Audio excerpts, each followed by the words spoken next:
The water was 41 degrees. Not cold enough to kill him in minutes, cold enough to kill him in an hour, if he stopped moving.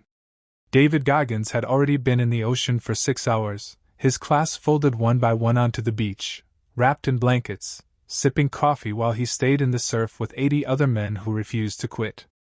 By midnight, only 19 of them were left. By the time the sun rose over Coronado, only 6. He was not the strongest man in that water. He was not the most talented swimmer, the best athlete, or the one with the most natural gift for suffering. He was simply the man who had trained his mind to keep speaking to his body long after his body had stopped listening to anyone else. And that single skill, the ability to issue an order to yourself and have it obeyed, is the entire subject of what you're about to hear.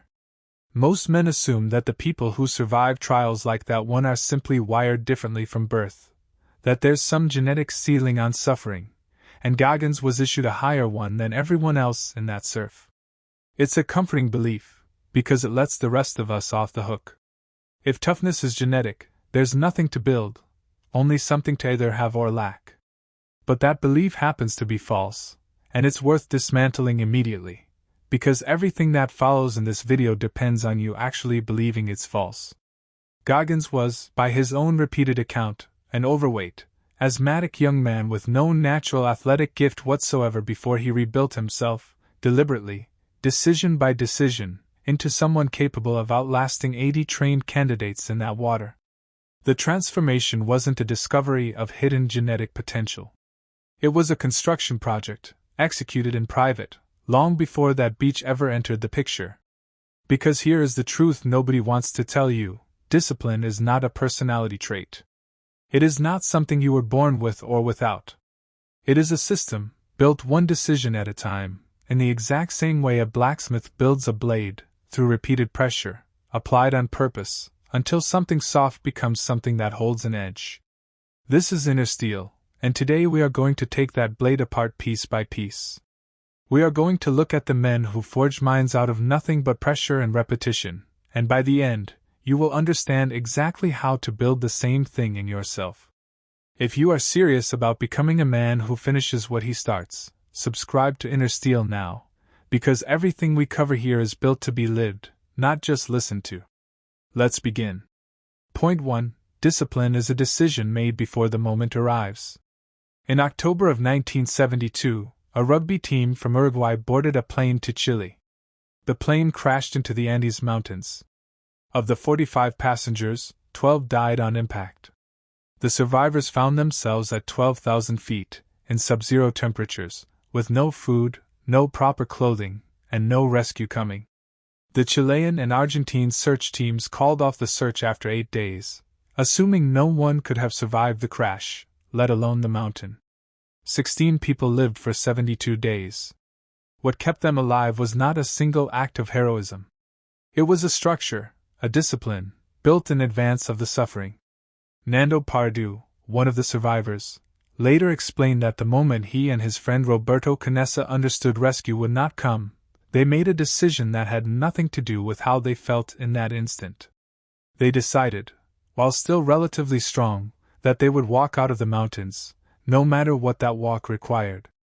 They decided it before exhaustion set in, before the worst of the cold, before the despair that comes from watching friends die one by one in a frozen fuselage. This is the part most people get backward. They wait until they're standing at the base of the mountain, cold and afraid, to decide whether they have what it takes. By then it's too late. The decision has to be made earlier, in the warm room, before the storm, when your mind is clear and your body isn't screaming at you yet. Pardu and Canessa decided in the cabin, surrounded by the wreckage, that they would walk. The walking itself, 10 days across the Andes with no climbing equipment, no map, and a piece of cheese as their only food, was simply the execution of a decision already made. This is the same principle Greek and Roman Stoics built their entire philosophy around. Epictetus, born into slavery, taught that freedom was not the absence of constraint but the presence of a will trained to choose its response regardless of constraint. He said that we suffer not from events themselves, but from our judgment about events, and that judgment is something we can train, the same way Pardue trained his resolve before the walk began. Discipline, then, is not what happens in the hard moment. Discipline is what you decided last week, last month, last year, that now simply has to be carried out. The body doesn't get a vote. By the time discomfort speaks, the verdict has already been reached. There's a reason this distinction matters so much more than it first appears to. In the moment of actual difficulty, your prefrontal cortex, the part of your brain responsible for long-term reasoning, weighing consequences, and overriding short-term impulse, is operating at a measurable disadvantage. Stress hormones narrow attention toward immediate relief. Fatigue degrades executive function. The very moment you most need clear, rational judgment is, neurologically, the moment you're least equipped to produce it. This is precisely why Pardue and Canessa made their decision in the wreckage of the plane rather than on the mountain itself. In the cabin, however terrified, their reasoning faculties were still largely intact. On the mountain, exhausted and freezing, those same faculties would have been compromised by the very ordeal requiring the decision. They front-loaded the hardest cognitive work, the actual choosing, onto the moment when they were best equipped to do it, and left only the physical execution for the moment when they weren't. This is the exact same principle behind writing a workout plan the night before instead of deciding in the morning, when willpower is already competing with a warm bed and a body that hasn't yet remembered why it agreed to any of this. Point 2. The mind quits long before the body does. In 1954, no man had ever run a mile in under 4 minutes. Doctors and scientists at the time believed it was physically impossible, that the human heart and lungs would fail under the stress, that the 4-minute barrier wasn't a record waiting to be broken but a wall built into the human body itself. Roger Bannister, a 25-year-old medical student, didn't fully believe that wall was real. He suspected, like most great barriers, it was built less from biology and more from belief. On May 6, 1954, on a windy track in Oxford, Bannister ran the mile in 3 minutes, 59.4 seconds. He broke the wall. Here's what's almost never told about that race. Within 46 days, another runner broke Bannister's record. Within 3 years, dozens of runners had run sub-4-minute miles. Nothing about human physiology changed in those 3 years. No training technique was invented that hadn't existed before. What changed was belief. The moment the mind accepted that the body could do it, the body followed. This single fact reveals something most men misunderstand about their own limits. You assume your body taps out first, that you stop the workout, and the cold shower, abandon the hard conversation because your physical capacity has been exhausted. It almost never has. Research on perceived exertion, going back to the work of physiologist Tim Noakes, has repeatedly shown that the body maintains substantial reserve capacity even when the mind has already declared the effort over. Noakes, central governor, theory argues that the brain regulates effort conservatively, pulling the plug long before actual physiological failure, as a protective measure against the worst-case scenario that usually never arrives. This means the 4-minute mile inside you, whatever your version of it is very likely not a hard ceiling. It's a belief wearing the costume of a ceiling. Bannister didn't outtrain the rest of the world. He simply stopped believing in a wall that was never load-bearing in the first place. The instant his mind let go of the limit, his legs had been ready for years. The implication is uncomfortable but useful. Most of your quitting has nothing to do with your capacity. It happens upstream, in the place where you decide what's possible before your body even gets the chance to prove you wrong. Point 3. Discipline compounds in silence, where no one is watching. Marcus Aurelius ruled the most powerful empire on earth. He commanded legions, controlled the treasury of Rome, and held a kind of authority that very few humans in history have ever held. And yet almost everything we know about his inner discipline comes from a private journal never intended for anyone else's eyes, what we now call meditations.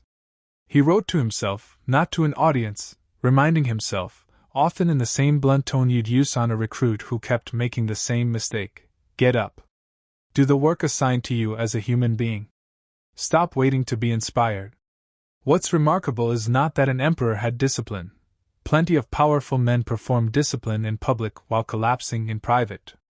What's remarkable is that Marcus Aurelius's discipline shows up most clearly in the writing no one but him would ever read. There was no audience to perform for in that journal. No senators watching. No legions to impress. Just a man, alone with a stylus, holding himself to a standard that had no witnesses. This is the discipline that actually compounds, the kind built in rooms with no one watching. Anyone can find motivation when there's an audience. The harder, rarer thing is doing the work when applause is structurally impossible, when there is no one to perform for and no one to disappoint but yourself. Consider the basic mechanics of habit formation. Each time you choose the disciplined action in private, the workout no one sees, the early wake-up no one congratulates you for, the temptation you turn down that no one will ever know you were offered, you are not just completing a single task. You are casting a vote for the kind of person you are becoming, a concept popularized by James Clear but rooted in something far older, the Aristotelian idea that virtue is not a feeling but a habit, built action by action until it hardens into character. Marcus Aurelius wasn't born an emperor with iron discipline. He built it, sentence by sentence, in a journal no one was meant to read, until the iron became simply who he was. If you've made it this far, you already understand that real change happens in the unseen hours. So take 30 seconds now to subscribe to Inner Steel, because the next points are where this gets specific. Point 4. Pain has an expiration date, quitting doesn't. In 1914, Ernest Shackleton set sail for Antarctica aboard a ship named the Endurance, intending to be the first man to cross the continent on foot. He never reached Antarctica. His ship was crushed by pack ice, sank, and stranded 28 men on the frozen ocean with no radio, no rescue plan, and no realistic hope of being found. What followed was one of the most extraordinary survival stories ever recorded: months stranded on drifting ice floes, an 800-mile journey across the most violent seas on the planet in an open lifeboat, and a final crossing of an uncharted, glaciated mountain range with no map, no proper equipment, and 36 hours without sleep. Every single one of Shackleton's 28 men survived. Not most. Not nearly all. Every one. What separated Shackleton from countless other expedition leaders who lost men to far less extreme conditions wasn't luck. It was his understanding of a principle he never wrote down explicitly but lived by constantly. Suffering that has a clear next action attached to it is survivable almost indefinitely. Suffering with no next action attached to it is what breaks men. So Shackleton manufactured next actions constantly, routines, ration treats, scheduled tasks, even forced entertainment nights on the ice, because he understood that despair doesn't come from pain itself. It comes from pain with no visible end and no task to perform inside of it. This matters because most men quit things not because the difficulty became unbearable, but because they lost the thread connecting today's suffering to tomorrow's outcome. The workout doesn't get harder in week 3. The diet doesn't get harder in week 3. What happens is the connection between the discomfort and the destination gets foggy, and a man without a clear next action starts asking why he's doing this at all. Shackleton's answer was always the same: the next action is right in front of you. Get the boat patched. Get through this watch. Get to that next floe of ice. He never asked his men to comprehend the entire 800 miles at once. He only ever asked them to complete the part of it directly in front of them. That is the exact same mechanism behind the modern advice to never quit on a hard day, only on a planned day. The hard day passes. The decision to quit, once made, does not undo itself. Shackleton's men felt unbearable pain for the better part of 2 years. Not one of them carried the weight of a permanent quit. Pain has an expiration date built into its biology. Surrender doesn't.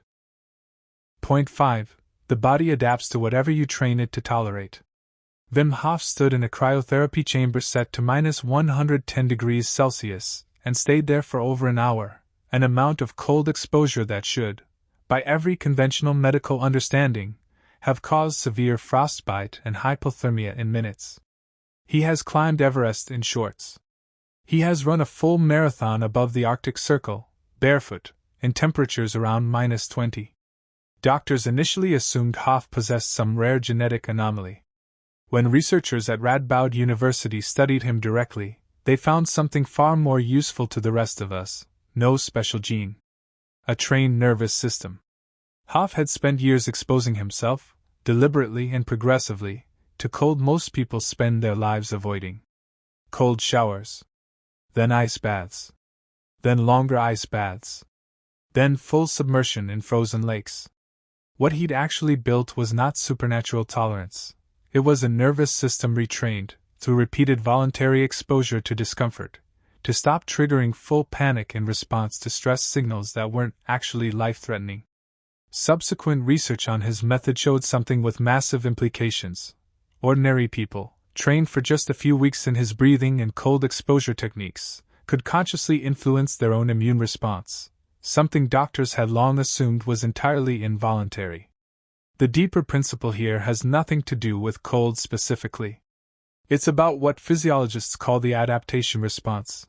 The body, and more specifically the nervous system, calibrates its baseline tolerance to whatever stress it's repeatedly exposed to. Avoid all discomfort, and your tolerance for discomfort shrinks to match. Every minor inconvenience starts registering as a crisis. Voluntarily expose yourself to controlled, incremental discomfort, and the opposite happens. Your baseline for what counts as too hard gets recalibrated upward. This is why the cold shower, the early run, the hard conversation you've been avoiding, these aren't just isolated acts of discipline. They're recalibration events. Every time you choose the harder option on purpose, in a setting low stakes enough that failure won't actually hurt you, you are quite literally raising the threshold your nervous system uses to determine when something qualifies as an emergency. Wim Hof didn't discover a loophole in human biology. He simply proved, in the most dramatic way possible, a principle available to every single person reading this: discomfort, applied voluntarily and progressively, becomes the architecture of your new baseline. It's worth being precise about why this works, because the mechanism isn't mystical, it's measurable. The autonomic nervous system operates two competing branches: the sympathetic branch, which governs the fight-or-flight response, and the parasympathetic branch, which governs rest and recovery. In an untrained person, a sudden stressor, cold water, an unexpected confrontation, a looming deadline, triggers a sympathetic flood disproportionate to the actual danger involved, because the nervous system has no prior data suggesting the stressor is survivable. Each time you voluntarily and repeatedly expose yourself to a manageable version of that same stressor, you're providing your nervous system with direct evidence that the stress response it just triggered was unnecessary, or at least excessive. Over enough repetitions, the system updates. The sympathetic spike that used to accompany stepping into a cold shower for the first time becomes, after weeks of repetition, almost unnoticeable. This isn't willpower overriding biology. It's biology being given new information and adjusting its forecast accordingly, which means every man, regardless of his starting tolerance, has direct access to this same recalibration simply by choosing the harder, colder, more uncomfortable option with enough consistency for his nervous system to take notice. Point 6. Identity drives behavior more than willpower ever will. Rosa Parks did not refuse to give up her seat on a Montgomery, Alabama bus on December 1, 1955, because she suddenly summoned an enormous, one-time reserve of willpower. By the time that bus pulled away from the curb, she had already spent over a decade as an active member of the NAACP, attending meetings, organizing, training in nonviolent resistance, sitting with the principle of dignified refusal long before that specific moment ever arrived. She wasn't a tired woman who snapped. She later said directly, "I was not tired physically. I was tired of giving in." That distinction matters enormously. Willpower is a resource that depletes. Identity is a structure that holds. If Parks had relied purely on an in-the-moment surge of courage, the story might have ended differently. Courage summoned in a single instant is fragile, easily overridden by fear, fatigue, or the dozens of reasonable-sounding excuses available to anyone in that situation. But Parks wasn't drawing on a single instant.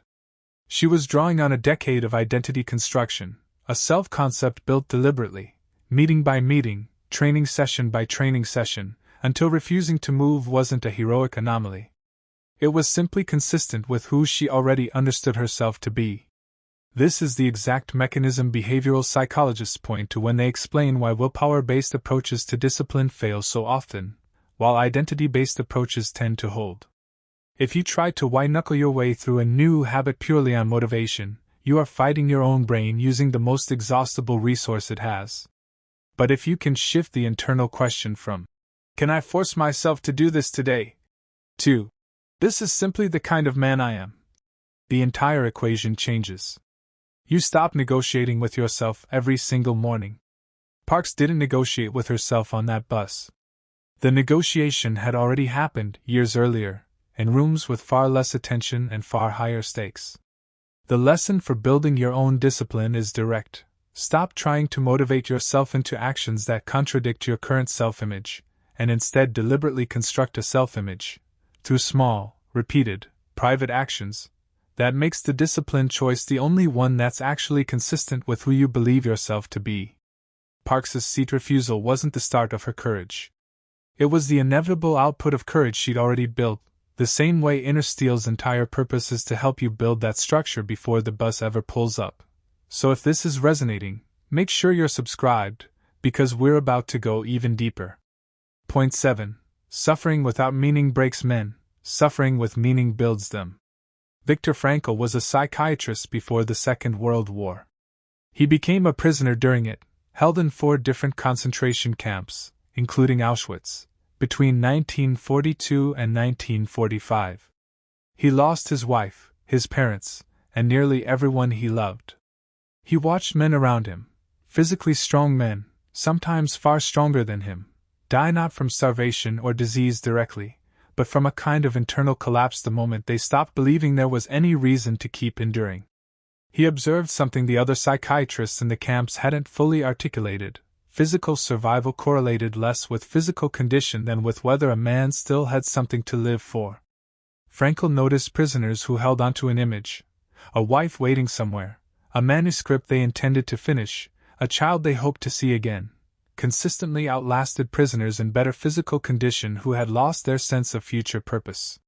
He began, even inside the camp, mentally rebuilding the psychological manuscript that had been confiscated from him, reconstructing his life's work in his mind as a private act of defiance, because the act of having something unfinished to return to gave his suffering a direction instead of letting it remain pure, meaningless weight. After the war, he wrote Man's Search for Meaning, built around a single, devastating insight: you cannot always choose your circumstances, but you can always choose your relationship to them, and that relationship is determined almost entirely by whether you've assigned the suffering a purpose. Pain that means nothing crushes a man. The exact same pain, attached to a reason, becomes something he can carry indefinitely. This is the difference between a man who trains because he hates his body and a man who trains because he's building the version of himself who shows up for his children with energy to spare. Same discomfort. Same sets, same reps, same early alarm. Completely different psychological weight, because one man is suffering toward nothing and the other is suffering toward something specific. Discipline that has no why attached eventually collapses under its own meaninglessness. Discipline attached to a clearly defined reason becomes, as Frankl proved under the worst conditions humanity has ever produced, something men can sustain almost indefinitely. Point 8. Small, repeated actions outperform single acts of heroism. In the spring of 2018, a soccer team of 12 boys and their coach became trapped inside the Tam Luang cave in northern Thailand after sudden flooding sealed the only exit. They were found, alive, 10 days later, by 2 British cave divers, deep inside a flooded labyrinth that had already claimed the life of one experienced Thai Navy diver during the rescue attempt. Getting the boys out required something almost no one had attempted before: sedating each child individually and transporting him, unconscious, through kilometers of pitch-black, flooded tunnels. The plan worked because of an operation built almost entirely out of small, unglamorous, repeated actions performed with total consistency. Divers laid and rechecked guide ropes through tunnels with zero visibility. Oxygen tanks were placed and replaced at intervals along the route, checked and rechecked by multiple divers because a single miscalculation meant death. Thousands of volunteers pumped water out of the cave system continuously for over a week, an unglamorous, exhausting, repetitive task that received none of the media attention given to the final rescue, but without which the water levels never would have dropped enough to make the extraction survivable at all. No single heroic act saved those boys. What saved them was thousands of small, disciplined, repeated actions, performed correctly, by people who understood that the dramatic, singular moment of rescue was only possible because of weeks of unglamorous preparation that came before it. This is precisely how real discipline functions in an individual life, and it's the part most men get wrong when they imagine becoming disciplined. They picture a single transformative moment, a switch flipped, a becoming a new man, cinematic turning point. But actual discipline looks almost nothing like that. It looks like checking the same rope 100 times. It looks like pumping water out of a flooded tunnel for a week with no audience and no immediate payoff. The cave divers who saved those boys weren't relying on a moment of heroism when it mattered most. They were relying on thousands of small, boring, correctly executed actions that had already been done so many times that doing them correctly one more time, under maximum pressure, was simply what came next. Point 9. The standard you hold yourself to privately becomes the ceiling on everything you do publicly. James Stockdale spent over 7 years as a prisoner of war in Vietnam, much of it in solitary confinement, subjected to repeated torture, with no certainty he would ever be released or even survive. What kept him from breaking, and from being used as effective propaganda against his own country, was a private internal standard he held himself to with a rigidity that had nothing to do with anyone watching, because for most of those 7 years, almost no one was. Stockdale later described what came to be known as the Stockdale paradox. The prisoners who survived best were not the blind optimists who insisted they'd be out by Christmas, then by Easter, then by the next Christmas, each time having their hope crushed by reality. They were the men who held two things simultaneously: a brutal acceptance of exactly how bad the present situation was, combined with an unshakable, almost irrational discipline about maintaining their own personal standards anyway. Stockdale enforced a private code of conduct on himself in that cell with no guard checking, no commanding officer present, nothing but his own decision that he would not let the absence of any audience lower the bar he held for his own behavior. This is the final, and arguably the most important, mechanism behind real discipline. The private standard always becomes the ceiling for the public one. A man who cuts corners when no one's watching does not somehow rise to a higher standard the instant an audience appears. He simply gets better at performing a standard he doesn't actually hold. But a man who maintains a punishing internal standard in the rooms no one ever sees develops something that can't be faked under pressure, because it was never built for an audience in the first place. Stockdale's discipline in that cell wasn't aimed at impressing anyone. There was no one to impress. It was aimed entirely at preserving something inside himself that he understood would be the only thing left if everything external was stripped away, which, in his case, it was for 7 straight years.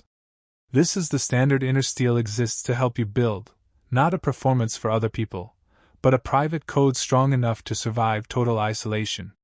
Subscribe to the channel if you intend to actually build that standard rather than just admire it in other men. Point 10. Discomfort avoided today returns larger tomorrow. In 1911, 2 teams raced to become the first humans to reach the South Pole. One was led by Robert Falcon Scott, a British naval officer. The other was led by Roald Amundsen, a Norwegian explorer. Both men reached brutal, frozen terrain. Both men faced essentially the same physical conditions. Only one of them survived the journey home. Amundsen's approach to the expedition was built almost entirely around a principle that looked, on the surface, like unnecessary suffering, deliberate, daily discomfort, applied consistently, long before it was strictly required. He trained his men to travel only 15 to 20 miles a day, no matter how good conditions were on any given day, refusing to push further even when the weather allowed for it, because he understood that pushing too hard on the easy days would leave his team with no reserve for the brutal ones. He insisted on rigorous skiing practice for years before the expedition, even though sledging by dog team made some of that skill technically unnecessary in calm conditions.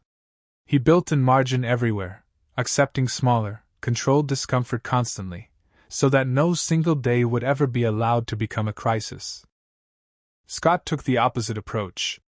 He pushed his men hard on good days, covering more distance when conditions allowed, operating reactively rather than with a fixed disciplined rhythm. He relied more heavily on motor sledges and ponies that performed unpredictably in the cold, gambling that favorable conditions would carry his team through the harder stretches. When the brutal stretches came, and in Antarctica they always come, his team had no consistent reserve of conditioning or routine to draw on. Scott and his entire return party died on the journey back, just 11 miles from a supply depot that could have saved them, undone by a margin they never built because they hadn't paid the smaller, consistent cost of discomfort on the easier days. This is one of the most important and least intuitive truths about discipline. The discomfort you avoid today doesn't disappear. It gets rescheduled, usually for a moment when you have the least capacity to handle it, and it almost always returns with interest. Amundsen paid in small, controlled installments, consistent mileage, consistent training, consistent restraint even when more felt possible. Scott deferred the payment, taking the easier path on the easy days, and the bill arrived during the one stretch of the journey where there was no room left to absorb it. The body and the calendar both work this way. Skip the workout today because it's inconvenient, and the conditioning debt doesn't vanish, it shows up later, in a moment you didn't choose, usually disguised as exhaustion, injury, or simply not having what it takes when it actually counts. Point 11. A trained mind finds the exit inside the crisis instead of waiting for the crisis to end.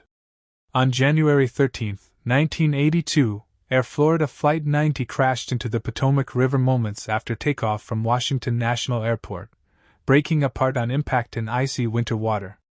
Several survivors clung to wreckage in water cold enough to cause death from hypothermia within roughly 30 minutes. A rescue helicopter arrived and lowered a line, but there were more survivors clinging to the tail section than the line could pull up at once. One man, later identified as Arland Williams, caught the line repeatedly and each time passed it to someone else instead of pulling himself out. He did this multiple times, in water that cold, fully aware of what those minutes were costing him physically.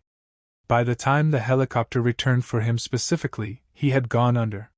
He was the only fatality among the survivors still alive when rescue arrived, and the only reason there were other survivors at all. What's striking, based on later accounts from those he saved, was the apparent calm with which he made each handoff, no visible panic, no hesitation that onlookers could detect, simply a clear, repeated decision executed under conditions designed by nature to produce nothing but panic. This points to something crucial about how disciplined minds function differently under extreme pressure. An untrained mind, dropped into a crisis, spends most of its available bandwidth on the emotional experience of the crisis itself, the fear, the disorientation, the desperate search for someone else to fix the situation. A trained mind, even one with no special preparation for that exact scenario, defaults instead to a narrower, more useful question: what is the next correct action available to me right now? This is precisely the mental skill the Stoics trained for centuries before modern psychology gave it the same name with different vocabulary. Seneca wrote extensively about rehearsing difficulty in advance, not to manufacture anxiety, but so that when difficulty actually arrived, the mind wasn't encountering something completely unfamiliar. It had already, in a sense, visited the room before. Williams's actions in that river weren't necessarily the product of years of crisis-specific training. But the underlying mental skill, narrowing focus to the next correct action instead of being consumed by the emotional weight of the whole disaster, is exactly what years of smaller, deliberately chosen discomforts build into a person, almost as a side effect. Each time you choose the hard option in a low-stakes setting, you are training the exact mental reflex that, in a moment that actually matters, has the chance to look a great deal like Arland Williams calmly passing the line to someone else, one more time, in water that should have made calm impossible. Point 12. Discipline built under false pretenses collapses the moment reality intervenes. In April of 1970, the crew of Apollo 13 was 2 days into a mission to the moon when an oxygen tank exploded, crippling their spacecraft roughly 200,000 miles from Earth. Mission Commander Jim Lovell, along with crewmates Jack Swigert and Fred Hayes, suddenly found themselves with a failing life support system, a damaged main engine they couldn't trust, and a command module they would need to keep alive long enough to survive a journey back to Earth using only the small, underpowered lunar module as a lifeboat. What is rarely discussed about Apollo 13 is how much of the eventual survival depended not on a single brilliant improvisation in the moment, but on years of training built around a principle NASA had baked into its astronaut program from the beginning: simulate failure relentlessly, and never let the training environment lie to you about how hard the real thing will be.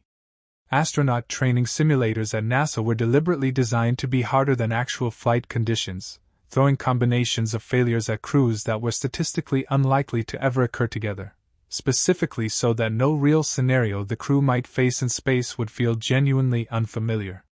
Gene Kranz, the flight director who led the rescue effort from Houston, had spent years building a culture inside Mission Control that treated every simulated catastrophe with the same seriousness as a real one, refusing to let his team treat the simulator as a game with no real stakes. That discipline, the refusal to let practice be easier than reality, is precisely what made the actual Apollo 13 crisis survivable. When the real failure hit, the controllers in Houston weren't encountering panic for the first time. They were executing variations of procedures they had rehearsed under deliberately brutal simulated conditions designed to be worse than anything they expected to actually face. Lovell, Swigert, and Hayes returned to Earth alive because the discipline built into that program had never been allowed to soften under the comfortable assumption that the real version of the test would somehow be gentler than the practice version.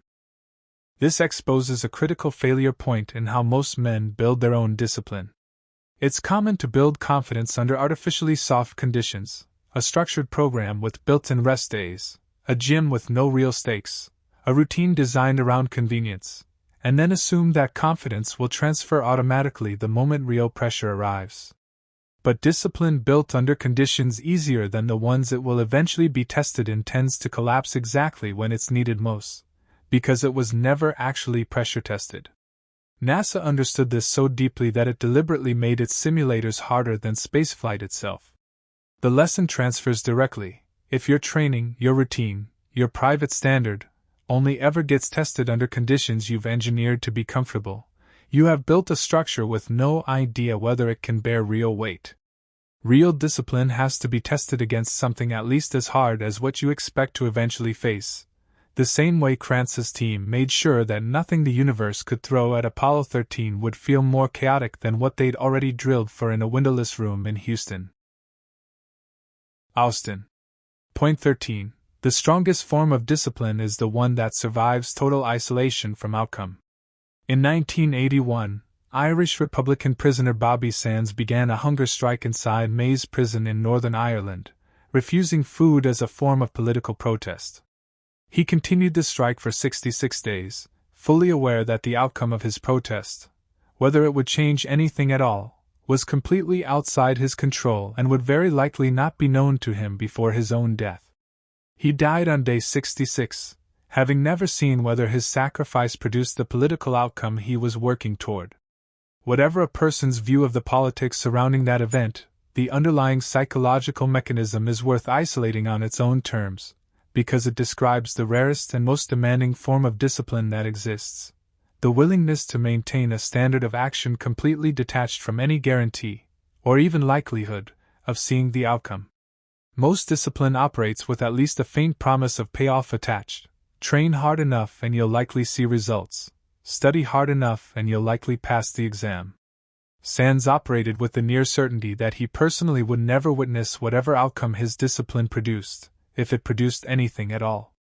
This same structure, stripped of its political context, appears throughout the lives of men who built things larger than their own lifespans. The architects and stonemasons of medieval cathedrals frequently began projects they knew, with mathematical certainty based on construction timelines, they would not live to see completed. Some cathedrals took over a century to finish, meaning entire generations of builders worked toward a final stone they would never personally lay or see laid. They maintained the same standard of craftsmanship on the foundation stones, invisible forever once the structure rose above them, as they would have on the visible facade everyone would eventually see and admire, despite the near certainty that no one would ever specifically credit them, by name, for that particular foundation stone. This is the discipline standard that sits above all the others discussed today, because it removes the final psychological crutch most men unconsciously rely on, the idea that eventually, somehow, the effort will be seen, rewarded, or at least personally witnessed paying off. Take that crutch away entirely, and what remains is something close to discipline in its purest form. A man doing the correct thing because it is correct, not because of any particular confidence about what it will produce or who will ever know about it. Few men will ever be tested this severely. But understanding that this level exists reframes every smaller act of discipline you're asked to perform. If a man can maintain a standard with zero guarantee of ever witnessing the outcome, the workout you don't feel like doing today, with its outcome merely uncertain rather than guaranteed unseen, stops looking like much of a sacrifice at all. Point 14. Discipline is easiest to maintain in public and hardest, and most important, to maintain when you're the only verdict available. In June of 1944, on the eve of the D-Day invasion, General Dwight Eisenhower sat alone in his quarters and wrote a short note in pencil, intending to issue it publicly only if the invasion failed. The note read, in part, that the troops had done everything that bravery and devotion to duty could do, and that if blame attached to the attempt, it was his alone. He dated it incorrectly, writing July instead of June, a small detail historians have pointed to as evidence of just how alone and unrehearsed that particular act of discipline really was, not a polished public statement, but a private acceptance of total responsibility, written by a man with no certainty which version of history he'd be living in by morning. Eisenhower commanded nearly 3 million Allied personnel and carried the full weight of a decision that could not be undone once given. He had access to extraordinary intelligence, meticulous planning, and the input of brilliant subordinate commanders. But the final call, whether to launch the invasion into uncertain whether that could have either cleared just enough or remained disastrous, rested with him alone, in a decision no one else could share the weight of, no matter how many people had contributed to the plan. He gave the order. He also wrote the resignation note, in advance, accepting the outcome before he knew what it would be. What's instructive here isn't the invasion itself but the structure of that private moment beforehand. A man, completely alone, holding himself to the full weight of a standard with no one available to share the burden or validate the decision in real time. Most discipline operates with some social scaffolding underneath it, a coach watching, a teammate checking in, a public commitment that creates accountability through other people's awareness of it. Eisenhower's note reveals what discipline looks like with all of that scaffolding removed, when you are, in a very real sense, the only available judge of whether you did the right thing, and the only one who will carry the weight if you didn't. This connects directly to something modern psychology now understands clearly about willpower and accountability. External accountability is useful, but it's also a kind of training wheel. It works because some part of the discipline gets outsourced to the fear of being seen failing. The deeper, more durable form of discipline is the one that survives even when every external witness is removed, the version Eisenhower needed in that room, alone, with a pencil and a note he hoped never to need. Most men will never face a decision of that magnitude. But the same mechanism is available, in miniature, every time you choose the disciplined action with absolutely no one positioned to ever know whether you chose it or not. That choice, repeated enough times, builds the exact capacity Eisenhower was drawing on in that room, the ability to be your own sufficient witness, your own sufficient accountability, with no external structure required to make the standard hold. Think about how rare that capacity actually is once you start looking for it honestly in your own life. Most of us can name a version of ourselves that behaves well under observation, at work, in front of family, in any setting where a slip would be witnessed and judged. Far fewer of us can honestly claim that version holds steady in the rooms with no observer at all, the late night when the easier, lesser choice would cost nothing socially, no embarrassment, no disappointed look from anyone, simply a private knowledge between you and yourself about which version of the decision you actually made. Eisenhower's note matters precisely because it was written in exactly that kind of room. No press, no historians yet, no troops watching him compose it, and he still held himself to the full weight of the standard anyway. That is the discipline this entire video has been describing in different costumes, not the performance of toughness when an audience requires it, but the quiet, repeated insistence on the correct standard when absolutely nothing external requires it at all. This is also, not coincidentally, the entire premise behind Inner Steel as a channel, building a private standard strong enough that it would survive even if no algorithm ever surfaced this video to another single person, even if no comment section ever existed to reinforce it. If that's the kind of internal structure you're trying to build, the most useful next action available to you, right now, costs nothing and takes about 2 seconds, subscribing to the channel so the next piece of this gets built alongside you, not because it earns you anything externally, but because consistency, even in small things like this, is itself a rehearsal for the larger consistency we've spent this entire video describing. The return. Back in that water off Coronado, David Goggins was eventually pulled from the surf along with the 5 other men who hadn't quit. His body temperature had dropped to dangerous levels. He could barely speak. But something had happened in those hours that no amount of natural talent could have produced, and no single moment of motivation could explain. He had simply refused, over and over, second by second, to let his mind issue a surrender his body hadn't actually earned. That's the entire architecture we've walked through today. The decision made before the storm arrives, like Pardue in the wreckage of that plane. The recognition that the mind quits decades before the body does, like the 4-minute mile that was never really a wall. The discipline built in rooms with no witnesses, the way Marcus Aurelius wrote to no one but himself. The next action that makes unbearable suffering survivable, the way Shackleton kept 28 men alive by giving them something to do instead of something to dread. The nervous system that recalibrates to whatever you expose it to, the way Wim Hof rebuilt his own baseline one cold plunge at a time. The identity that replaces the need for daily motivation, the way Rosa Parks had already decided who she was long before that bus ever stopped. The meaning that makes suffering survivable, the way Frankl held onto a manuscript that didn't even exist yet. The small, repeated, unglamorous actions that outperform every fantasy of single heroic moments, the way a flooded cave in Thailand was emptied one pump cycle at a time. And the private standard, held with no one watching, that becomes the only ceiling that ever really mattered, the way Stockdale built a code of conduct for an audience of exactly one. None of these men were born with something you don't have access to. They built it, piece by piece, decision by decision, in exactly the way you are capable of building it starting today. The water is always going to be cold. The mountain is always going to be long. The cell is always going to be silent. The only real question, the one this entire channel exists to help you answer, is whether you're the kind of man who decided how he'll respond before he ever has to find out the hard way. Notice the pattern running underneath every single one of these stories, because it's the same pattern, dressed in different decades and different uniforms.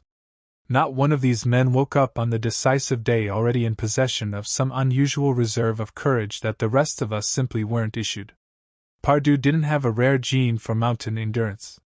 Bannister wasn't built with different lungs than every runner who came before him.